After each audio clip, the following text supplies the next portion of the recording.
ઘણા બધા વાલીઓને એવો પ્રશ્ન આવે છે કે સાહેબ અમારે અવાજ નથી આવતો. અવાજ ન આવવાનું કારણ શું છે? તમે જ્યારે ઝૂમની અંદર કનેક્ટ થઈ ગયા આવી રીતે તમારું આઉટપુટ આવી ગયું, પણ અહીંયા નીચેના ભાગમાં તમને એક જે સ્પીકર દેખાય છે, જો મારી આંગળી છે એની બાજુમાં જોઈન ઓડિયો એવું હેડફોન જેવો સિમ્બોલ દેખાય છે. આ હેડફોન જેવો સિમ્બોલ જે છે એની ઉપર તમે ક્લિક કરશો એટલે તમને ઉપર આ સેલ્યુલર ડેટા એવું એક ઓપ્શન જોવા મળે છે. અહીંયા જ્યારે તમે ક્લિક કરો છો ત્યારે સેલ્યુલર ડેટા એવું લખાયેલું જોવા મળે છે. આ સફેદ બોક્સ ઉપર ફરીવાર તમારે ક્લિક કરવાનું છે.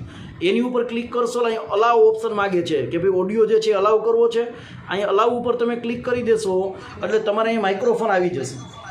હવે આ માઇક્રોફોનને મ્યુટ અનમ્યુટ તમારે કરવું હોય તો આ અનમ્યુટ થયો.